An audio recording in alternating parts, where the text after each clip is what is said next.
20শে জুলাই থেকে সপ্তাহ শুরু হচ্ছে। তারপর পাঁচটা দিন মানে 25শে জুলাই ভগবান বিষ্ণু ঘুমিয়ে পড়বেন 4 মাসের জন্য। আর যখন ভগবান বিষ্ণু ঘুমন তখন অনেক শুভ কাজ, বড় বিনিয়োগ শুরু করার থেকে সংযত থাকতে হয়। আর এই 4 মাস হচ্ছে বিনাশের শক্তি জেগে ওঠে। আপনার কাছে এখন মাত্র 5টা দিন, এবং এই 5টা দিন আমার দীর্ঘ 28 বছরের অভিজ্ঞতা এবং 1.5 লক্ষের ওপর সন্তুষ্ট ক্লায়েন্টের জীবন থেকে আমি বলছি, এই 5টা দিনে 12টা রাশির ভাগ্যের দরজা চিরতরে উন্মুক্ত হতে চলেছে। ভগবান শ্রী বিষ্ণুর এই চতুর্মাসেও সেই দরজা বন্ধ হবে না, বরং আরো শক্তিশালী হবে। তাই ভিডিওটা শেষ পর্যন্ত দেখুন, ভীষণ ইন্টারেস্টিং হতে চলেছে এই সপ্তাহের রাশিফল আপনাদের জন্য।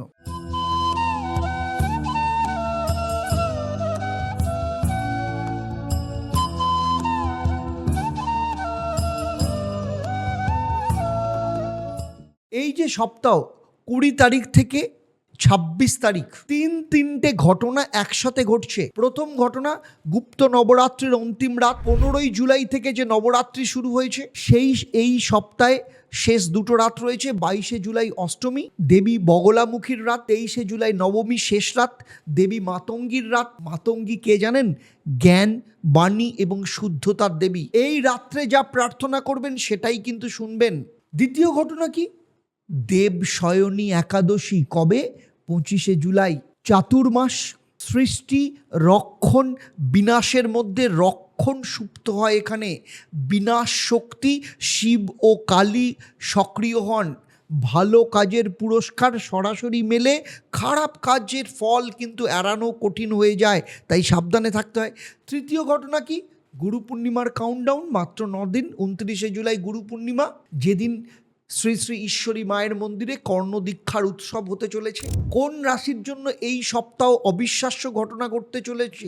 কোন রাশির জন্য বিগত 3 সপ্তাহের অপেক্ষার পর এই সপ্তাহের সেই সব ফোন কল, সেই সব প্রপোজালগুলো আসবে? আর কোন রাশির জন্য আমার কাছে একটা বিশেষ সতর্ক বার্তা আছে, শনির সরাসরি বিচার শুরু হবে। শুরু করি তাহলে। প্রথমেই আসবো মেষ রাশির কথা। দেখুন, মেষ রাশি মানে মঙ্গলের রাশি, তাই মেষ রাশির বন্ধুরা আপনাদের বলছি 22শে জুলাই রাতটা মিস করবেন না। এই রাতে মা বগলামুখী সরাসরি মঙ্গলের শক্তিকে শক্তিশালী করবেন। আপনার যে প্রতিপক্ষ এতদিন বাধা দিচ্ছিল, এই রাতের পর হঠাৎ করে নিষ্ক্রিয় হয়ে যাবে। জিজ্ঞাসা করবেন না কেন, শুধু এই সুযোগ কাজে লাগান। আর কর্মক্ষেত্রে যদি সেক্টর ওয়াইজ বলি, দেবশয়নীর আগে একটা গুরুত্বপূর্ণ যে কোনো আলোচনা শেষ করুন। মঙ্গল এখন দ্বিতীয়ভাবে আর্থিক বিষয় কিংবা কোনো পুরনো দ্বন্দ্ব মেটানোর এটাই শেষ সুযোগ। আর্থিক ক্ষেত্রে বলবো 25শে জুলাইয়ের আগে একটা ছোট চুক্তি বা স্থানীয় ব্যবসায় কোনো লাভ আসতে পারে। সম্পর্কের ক্ষেত্রে ভাই বোনের সাথে পুরনো কোনো মতবিরোধ এই সপ্তাহে সমাধানের একটা বড় সুযোগ আসবে। নিজে থেকেই কথা বলুন। 25শে জুলাইয়ের পর এই সব বিষয়ে আরও জটিল হতে পারে। কি করবেন মেষ রাশির জাতক জাতিকারা? 22শে জুলাই রাত্রে মঙ্গলের যন্ত্রে হলুদ চন্দন লাগান এবং মনে মনে বলুন, ওম হ্লিং বগলামুখ্যায় নমঃ। 21 বার বলবেন, প্রতিপক্ষ একদম নিষ্ক্রিয় হবে। শুভ দিন মঙ্গলবার, শুক্রবার। শুভ রং লাল এবং হলুদ। এবারে আসছি পরের রাশি, বৃষ রাশি। দেখুন, বৃষ রাশির বন্ধুদের বলছি, শুক্র যেহেতু আপনাদের কর্তা, শুক্র মানেই ভগবান বিষ্ণুর প্রতিনিধি। যখন বিষ্ণু ঘুমোবেন, শুক্রের শক্তি কিছুটা কম হবে। তার মানে আপনার কাছে মাত্র 5টা দিন। যে কাজ সব থেকে গুরুত্বপূর্ণ এই সপ্তাহে সেটা শেষ করুন। পরের 4 মাস এই সব সুযোগ নাও আসতে পারে। কর্মক্ষেত্রে দেবশয়নীর আগে সব থেকে গুরুত্বপূর্ণ কাজটা সম্পন্ন করুন। অর্থের দিক থেকে বলবো, বিনিয়োগ বা আর্থিক সিদ্ধান্ত এই সপ্তাহে নিন। 25শে জুলাইয়ের পর আর্থিক পদক্ষেপ কিন্তু শুভ হবে না। সম্পর্কের ক্ষেত্রে বলবো, বিবাহ এবং প্রেমের আলোচনার ক্ষেত্রে এখনই, কারণ এই সপ্তাহে কিন্তু অত্যন্ত বড় সুযোগের একটা উইন্ডো কিন্তু খুলে যেতে পারে। কি করবেন প্রতিকার আপনাদের ক্ষেত্রে? 25শে জুলাই দেবশয়নী একাদশীতে উপবাস করুন। ওম নমঃ ভগবতে বাসুদেবায়, এই মন্ত্রটা সন্ধেবেলা 108 বার পাঠ করবেন। শুভ দিন শুক্রবার, বৃহস্পতিবার। শুভ রং হচ্ছে সবুজ এবং সোনালী রং। এরপরে যে রাশিটার কথা বলবো সেটা হচ্ছে মিথুন রাশি। মিথুন রাশির বন্ধুরা, 3 সপ্তাহ আপনারা 3 সপ্তাহ ধরে অপেক্ষা করেছেন। এই সপ্তাহে সেই ফল আসার কথা, কিন্তু তার থেকেও বড় কথা, 23শে জুলাই রাতে দেবী মাতঙ্গী, যিনি জ্ঞান এবং বাণীর দেবী, আপনার বুধকে সরাসরি আশীর্বাদ করবেন। এই রাতে মিথুন রাশির জন্য বছরের সেরা রাত বলতে পারেন। কর্মক্ষেত্রে গত 3 সপ্তাহ ধরে যে পরিশ্রম করেছেন সেই ফল এই সপ্তাহে আসতে পারে। একটা কোনো ফোন কল আসতে পারে, একটা মেসেজ আসতে পারে, একটা কোনো প্রপোজাল বা প্রস্তাব আসতে পারে। রেডি থাকুন, এবার কিন্তু না বলবেন না। আর্থিক ক্ষেত্রে যারা কনসালটেন্সি দেন, লেখালেখি করেন, শিক্ষা জগতের সাথে যুক্ত রয়েছেন, জ্ঞান সংক্রান্ত নতুন আয়ের একটা দরজা এই সপ্তাহ খুলে যাবে। সম্পর্কের ক্ষেত্রে বলবো 23শে জুলাই রাত্রে এমন কাউকে ফোন করুন যার সাথে হয়তো অনেক দিন আপনার কথাই হয়নি। এই যোগাযোগ আপনার জীবনে অপ্রত্যাশিত আনন্দ নিয়ে আসতে পারে। আর প্রতিকার কি? 23শে জুলাই রাত্রে সবুজ ফল, সেটা আম হোক, কলা হোক, কারো বাড়িতে দান করুন। এটা মাতঙ্গীর প্রসাদ। আর শুভ দিন হচ্ছে বুধবার 23শে জুলাই, বিশেষ করে শুক্রবার শুভ রং হচ্ছে হলুদ এবং সবুজ। এবারে আসছি পরের রাশিটার কথা, সেটা হচ্ছে কর্কট রাশি। কর্কট রাশির বন্ধুরা, 6 সপ্তাহ ধরে গুরু শুক্র রবি আপনার রাশিতে ছিলেন। এই মহাযোগের পরিপক্কতা চূড়ান্ত সপ্তাহ কিন্তু এইটা। এই সপ্তাহে কর্মক্ষেত্রে একটা স্বীকৃতি আসতে পারে, পুরস্কার নয়, কিন্তু সেই কথাটা, যে কথাটা এরকম হতে পারে, তুমি ছাড়া হয়তো এটা হতোই না। সেই একটি কথার মূল্য যে কোনো পুরস্কারের থেকে বেশি হতে পারে। কর্মক্ষেত্রে 6 সপ্তাহের মহাযোগের চূড়ান্ত ফল আপনার অনেকে পেতে পারেন। সেই স্বীকৃতি গ্রহণ করুন, কিন্তু বিনয়ের সাথে গ্রহণ করবেন। আর্থিক ক্ষেত্রে দেবশয়নীর আগে দীর্ঘমেয়াদী আর্থিক পরিকল্পনা করুন। চতুর্মাসের এই যে 4 মাস, সেই পরিকল্পনা বাস্তবায়নের জন্য ঝাঁপান। সম্পর্কের ক্ষেত্রে বলবো, গুরু পূর্ণিমায় আপনার জীবনের কোনো গুরু বা মেন্টারকে স্মরণ করুন, প্রণাম করুন। আর প্রতিকার হচ্ছে 25শে জুলাই ভগবান বিষ্ণুকে বিদায় দিন। মনে মনে বলুন, তুমি বিশ্রাম নাও হে বিষ্ণু, আমি জেগে থাকব। এই সংকল্পের 4 মাস যে ফল, সেই ফল কিন্তু সরাসরি আসে। শুভ দিন কি? সোমবার এবং বৃহস্পতিবার। শুভ রং সাদা এবং নীল। একটু পরে আমি একটা কথা বলবো যেটা হয়তো আপনারা এর আগে কখনো শোনেননি। কোন রাশির জন্য যখন বিষ্ণু ঘুমাবেন ভগবান শিব জেগে উঠবেন? শুধু সেই রাশির জন্য চতুর্মাস বিশেষ শক্তির মাস। আর মকর রাশির জন্য এই সপ্তাহ থেকে শনির সরাসরি বিচার শুরু। চলুন পরবর্তী পর্বে এগিয়ে যাই। এরপরে আসছি সিংহ রাশি। সিংহ রাশির বন্ধুরা, গত সপ্তাহে রবি আপনার দ্বাদশ স্থানে প্রবেশ করেছেন। রাজা এখন কিন্তু সিংহাসনে। সেই শক্তির দ্বিতীয় তরঙ্গ, কিন্তু সতর্ক থাকুন। 25শে জুলাইয়ের পর বিষ্ণু যখন ঘুমাবেন তার আগে এই যে দৃশ্যমানতাকে, এটাকে কাজে লাগান। এখন নেতৃত্ব না নিলে পরের 4 মাস সেই ভূমিকা অন্য কেউ নিয়ে নেবে। কর্মক্ষেত্রে যদি বলি, এখন সব থেকে ভিজিবিলিটি বেশি কর্মক্ষেত্রে। এই ভিজিবিলিটিটাকে ইতিবাচকভাবে ব্যবহার করুন। আর্থিক ক্ষেত্রে আয়ের উৎস নিজের নিয়ন্ত্রণে রাখুন। চতুর্মাসের জন্য আর্থিক লক্ষ্য এই সপ্তাহে স্থির করুন। সম্পর্কের ক্ষেত্রে বলবো, এই সপ্তাহে কেউ আপনার কাছ থেকে নেতৃত্ব চাইবে, তাকে দিন। এটাই সিংহ রাশির সব থেকে বড় শক্তি। আর কি প্রতিকার? 25শে জুলাই ভোরবেলা তামার পাত্রে সূর্যদেবকে জল অর্পণ করুন আর বলুন, ওম হ্রাং হ্রিং রং স্বাহ সূর্যায় নমঃ। এই মন্ত্রটা 108 বার পাঠ করবেন। শুভ দিন হচ্ছে রবিবার এবং বৃহস্পতিবার। শুভ রং হচ্ছে সোনালি এবং কমলা। চলুন এবারে চলে আসছি পরবর্তী রাশি, মানে কন্যা রাশি। কন্যা রাশির জাতক জাতিকাদের ক্ষেত্রে বলবো 23শে জুলাই আপনার জন্য বিশেষ রাত এটা। কারণ দেবী মাতঙ্গীর, শুদ্ধতার দেবী, এই রাত্রে কন্যার বুধকে তিনি আশীর্বাদ দেবেন। কিন্তু তার সাথে একটা কথা বলবো, 25শে জুলাইয়ের আগে আপনার সমস্ত ঝুলন্ত কাজ যা কিছু আছে সব মিটিয়ে ফেলুন। যা মিটিয়ে দেবেন না, তা এই আগামী চতুর্মাসের যে 4 মাস আপনাকে পেছন থেকে কিন্তু টেনে ধরবে। কর্মক্ষেত্রে পুরনো ফাইল, পুরনো হিসাব, পুরনো প্রতিশ্রুতি মিটিয়ে পরিষ্কার হয়ে চতুর্মাস শুরু করুন। আর্থিক ক্ষেত্রে বলবো, দেবশয়নীর আগে ছোট ছোট ঋণ মেটান। ঋণ মুক্ত থাকলে শিবের আশীর্বাদ সরাসরি পাবেন। সম্পর্কের ক্ষেত্রে যদি বলি, 23শে জুলাই রাত্রে মাতঙ্গীর কাছে মনে মনে বলুন, আমার বাণীকে সত্যি করো। এই একটাই প্রার্থনা। আর প্রতিকার কি? 23শে জুলাই সবুজ ফল, সবুজ বা সবজি কাউকে দান করুন। দেবী মাতঙ্গী আপনার সেবায় কিন্তু প্রসন্ন হবেন। আর শুভ দিন বুধবার শুক্রবার, শুভ রং হচ্ছে সবুজ এবং সাদা। চলুন এবারে চলে আসছি তুলা রাশির ক্ষেত্রে। তুলা রাশির জাতক জাতিকাদের আমি একটাই কথা বলবো, গত সপ্তাহে সেচ দিয়েছিলেন, এই সপ্তাহে ফসল তোলার সময়, সেটা কোনো ডিল বা চুক্তি হোক, ইনক্রিমেন্ট বা পদোন্নতি হোক বা কোনো রেকগনিশন হোক, এই সপ্তাহে আপনাদের মধ্যে অনেকেই সেটা পাবেন। কিন্তু মনে রাখবেন 25শে জুলাইয়ের পর সেই সুযোগ কিন্তু নতুনভাবে আসবে না। কর্মক্ষেত্রে গত 2 সপ্তাহ ধরে যে সুযোগ তৈরি হচ্ছিল, এই সপ্তাহে তার চূড়ান্ত রূপ আসবে। আর্থিক দিক থেকে বলবো বিনিয়োগের পরিকল্পনা এই সপ্তাহে চূড়ান্ত করুন, আপনার ক্ষেত্রে কিন্তু ভালো হবে। আর সম্পর্কের ক্ষেত্রে বলবো বিবাহ বা প্রেমের সিদ্ধান্ত এই সপ্তাহতেই নিন। 25শে জুলাইয়ের পর এই বিষয়ে পদক্ষেপ কিন্তু স্বাস্থ্যসম্মত হবে না। আর কি করবেন প্রতিকার হিসেবে, 25শে জুলাই দেবশয়নী একাদশীতে মা লক্ষ্মীকে সাদা পদ্ম নিবেদন করুন। আর শুভ দিন হচ্ছে শুক্রবার সোমবার, শুভ রং সাদা এবং হালকা গোলাপি রং। চলুন এবারে চলে আসছি পরবর্তী রাশির কথা।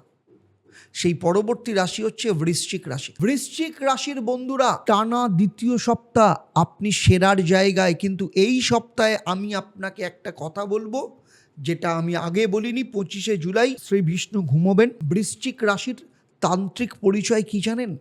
বৃশ্চিক রাশি শিবের রাশি। তান্ত্রিক হিসেবে বৃশ্চিক ও শিব একই শক্তির দুটো রূপ। তার মানে কি? তার মানে যখন শ্রী বিষ্ণু ঘুমোবেন, আপনার রক্ষক জেগে উঠবেন।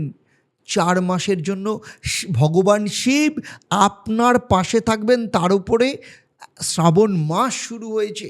বাকি সব রাশির জন্য চাতুর্মাস রক্ষণ শক্তি কমার সময়, বৃশ্চিক রাশির জন্য চাতুর্মাস শক্তির শিখর। কর্মক্ষেত্রে এই সপ্তাহে একটা সুযোগ আসছে যা আপনি আশা করেননি, এবং চতুর্মাসের এইটা বাড়বে, কারণ শিব শক্তি জাগরণ হবে, ভগবান শিব জেগে আছেন। আর এই সপ্তাহে চাতুর্মাসের জন্য একটা বড় লক্ষ্য স্থির করুন। আর্থিক ক্ষেত্রে বলবো নতুন আয়ের উৎস এই সপ্তাহে তৈরি হচ্ছে। হয়তো এখনই স্পষ্ট নয়, কিন্তু 4 সপ্তাহের মধ্যে সেটা ভিজিবিলিটির মধ্যে আসবে, দৃশ্যমানতার মধ্যে আসবে। সম্পর্কের ক্ষেত্রে বলবো শিবের শক্তি, গভীর প্রেমের শক্তি। এই সপ্তাহে আপনার প্রিয়জনকে কোনো কারণ ছাড়াই বলুন, আমি তোমাকে খুব ভালোবাসি। ভগবান শিব সাক্ষী থাকবেন। আর প্রতিকার, 23শে জুলাই রাত্রে, নবরাত্রির শেষ রাত্রে একটা রুদ্রাক্ষ পড়ুন। 5মুখী রুদ্রাক্ষ পড়তে পারেন, কোনো অসুবিধে নেই, না থাকলে সেটা কিনুন। এই রাত্রে রুদ্রাক্ষের পড়ার ফল যে কোনো রাতের থেকেও বেশি ফল পাবেন। আর 25শে জুলাই ভগবান বিষ্ণুকে মনে মনে বলুন, তুমি বিশ্রাম নাও, মহাদেব আমাকে দেখে নেবেন তোমার জায়গায়। আর শুভ দিন মঙ্গলবার শনিবার, বিশেষ করে 23শে জুলাই অত্যন্ত শুভ তার মধ্যে। আর শুভ রং হচ্ছে গাঢ় লাল এবং কালো। এই ভিডিওতে এখন একটা জরুরি বিষয় বলিনি, সেটা হচ্ছে মকর রাশির জন্য এই সপ্তাহ থেকে শনির বিচার সরাসরি ভগবান শিবের মাধ্যমে হবে। এই সপ্তাহে আপনি যা করবেন তার ফল পরের 4 মাস আপনি দেখবেন। আর এই ভিডিওর শেষে চতুর্মাসের কোন রাশির কি করণীয় সম্পূর্ণ গাইড আমি আপনাকে দেব। চলুন শেষ 4টে রাশির কথা যাই, সেটা হচ্ছে ধনু রাশির কথা।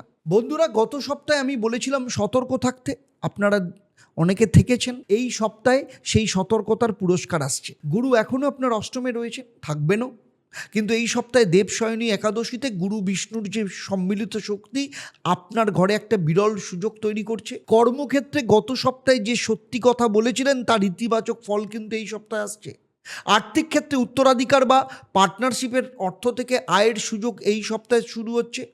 সম্পর্কের ক্ষেত্রে বলবো গুরু পূর্ণিমার আগে কোনো বড় জনের আশীর্বাদ নিন, এবং এটাই এই সপ্তাহের সবথেকে গুরুত্বপূর্ণ কাজ।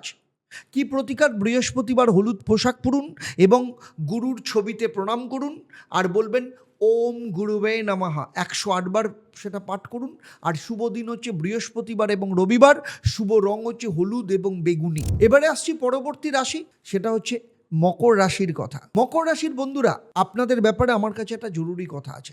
4 সপ্তাহ ধরে আপনি সতর্ক থেকেছেন, এই সপ্তাহে আপনার সব থেকে বড় পরীক্ষা, কারণ 25শে জুলাই শ্রী বিষ্ণু ঘুমোতে যাবেন, আর তখন শনি আপনার কর্তা গ্রহ, সরাসরি শিবের অধীনে আসবেন। শিব বিচার করে নিরপেক্ষভাবে, ভালো কাজের পুরস্কার সরাসরি পাওয়া যায়, খারাপ কাজের ফলও পাওয়া যায় সরাসরি। এই সপ্তাহ আপনি যা করবেন পরের 4 মাসের জন্য তার ভিত্তি তৈরি হবে। তাই কোনো শর্টকাট নয়, সততা এবং পরিশ্রমই একমাত্র পথ। কর্মক্ষেত্রে কোনো শর্টকাট নয়, কোনো অসততা নয়। এই সপ্তাহে যা সৎভাবে করবেন তার ফল পরের 4 মাস পাবেন। আর্থিক ক্ষেত্রে পুরনো ঋণ মিটিয়ে দেবসায়নীতে ঋণমুক্ত হওয়ার চেষ্টা করুন। সম্পর্কের ক্ষেত্রে পরিবারে পুরনো অভিযোগ থাকলে শান্তভাবে এই সপ্তাহে কথা বলুন। চতুর্মাসে জমে থাকলে আরও কঠিন হতে পারে। প্রতিকার কি? শনিবার কালো তিল মেখে স্নান করুন এবং ওম সং শনিশ্চরায় নামা স্নান করার পর এবং সন্ধেবেলা 21 বার করে পাঠ করুন। আর শুভ দিন হচ্ছে শনিবার, বুধবার। শুভ রং হচ্ছে কালো এবং গ্রে কালার বা ধূসর কালার। কুম্ভ রাশির বন্ধুরা, গত সপ্তাহে ছিন্ন মস্তার মুক্তির শক্তি আপনার রাশিতে কাজ করেছিল। এই সপ্তাহে সেই মুক্তি দৃশ্যমান হচ্ছে। আর দেবসায়নী একাদশীতে কুম্ভের জন্য একটা বিশেষ আশ্বাস আছে। কি আশ্বাস বলুন তো? শনি আপনার নিজের রাশির কর্তা। বিষ্ণু ঘুমালে শিব শনিকে সরাসরি নির্দেশ দেবেন। এবার কুম্ভের জন্য চাতুর্মাস একটা বিরল সুরক্ষার সময়। ভগবান শিব এবং শনি একসাথে, এটা কর্মসিদ্ধির যোগ। কর্মক্ষেত্রে এই চাতুর্মাসের 4 মাস কুম্ভ রাশির মানুষ সব থেকে বড় কাজটা করতে পারবেন। আর্থিক ক্ষেত্রে পুরনো ঋণ মেটান। দেবসায়নীতে ঋণ মুক্ত হলে 4 মাস স্বাধীনভাবে কাজ করতে পারবেন। কি প্রতিকার? 25শে জুলাই উপবাস থাকুন, বিষ্ণুকে ঘুমানোর জন্য তাকে বিদায় দিন।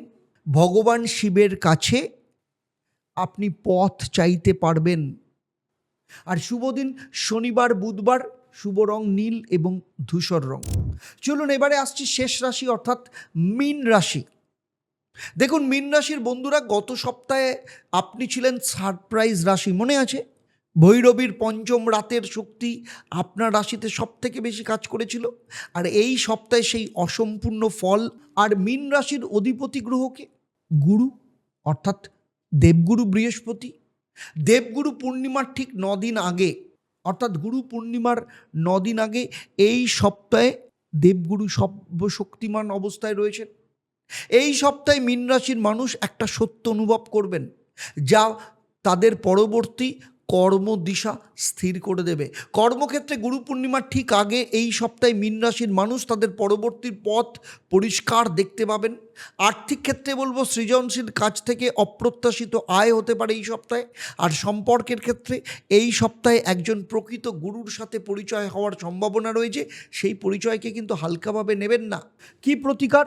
গুরু পূর্ণিমার আগে 28শে জুলাই, মানে পরের সপ্তাহে, গুরুর চরণে মানসিকভাবে নিজেকে সমর্পণ করুন। আর এই সপ্তাহে 25শে জুলাই দেবসায়নী যে একাদশী, সেই দিন উপবাস থাকুন, ভগবান বিষ্ণুকে মনে মনে স্মরণ করুন। আর শুভ দিন বৃহস্পতিবার এবং সোমবার। শুভ রং হচ্ছে স্কাই ব্লু এবং সাদা। দেখুন, এতক্ষণ ধরে আপনারা একটা বিষয়ের জন্য অপেক্ষা করছিলেন, যেটা আমি প্রথমে বলেছিলাম, এবারে সেটা রিভিল করছি। সেটা হচ্ছে এই সপ্তাহের সেরা রাশিকে। এই সপ্তাহের সেরা রাশি আপনারা অনেকেই ধরে ফেলেছেন, বৃশ্চিক রাশি। কারণ যখন শ্রী বিষ্ণু ঘুমোবেন, শিব শক্তি জেগে উঠবে। বৃশ্চিক শিবের রাশি। 4 মাসে এই রাশির রক্ষক সরাসরি জেগে আছেন। আর সারপ্রাইজ রাশিকে, সেটা হচ্ছে মিথুন রাশি। 3 সপ্তাহের অপেক্ষার ফল আসছে। আর মাতঙ্গীর বিশেষ আশীর্বাদ 23শে জুলাই থাকবে। সতর্ক কোন রাশির ক্ষেত্রে? মকর রাশি। শনির বিচার শুরু। এই সপ্তাহে শুধু সৎভাবে পরিশ্রম। এবারে আসবো সব থেকে গুরুত্বপূর্ণ অংশ আপনাদের জন্য, সেটা হচ্ছে 25শে জুলাই দেবসায়নী একাদশী। এই দিন, এই যে দিনটার, এই দিনটার বিষয়ে আমি 3টে কথা বলবো। প্রথম কথা কি? শ্রী বিষ্ণু 4 মাস ঘুমোবেন, মানে সৃষ্টি রক্ষণ বিনাশের মধ্যে রক্ষণ শক্তি সুপ্ত থাকে। বিনাশ শক্তি শিব এবং কালী সক্রিয় থাকেন। তাই চাতুর্মাসে সাধারণভাবে কোনো শুভ কাজকে সংযত করতে হয়। দ্বিতীয় কথা, এই চাতুর্মাসের আধ্যাত্মিক সাধনার সেরা সময়।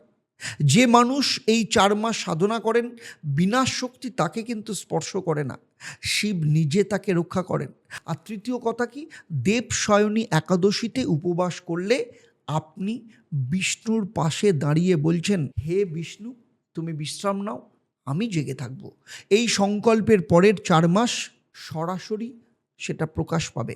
এই চতুর্মাসে কি করবেন কি করবেন না, বিবাহ নয়, নতুন বড় বিনিয়োগ নয়, গৃহপ্রবেশ নয়।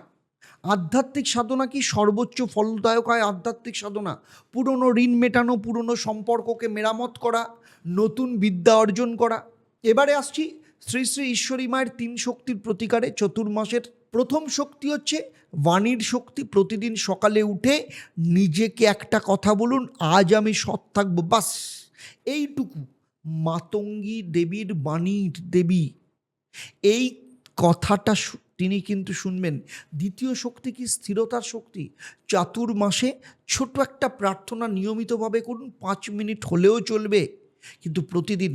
শিব স্থিরতাকে সম্মান করেন, যে ধারাবাহিকভাবে করতে পারবেন তার কাছে ভগবান শিব সরাসরি যান। তার উপরে শ্রাবণ মাস চলছে।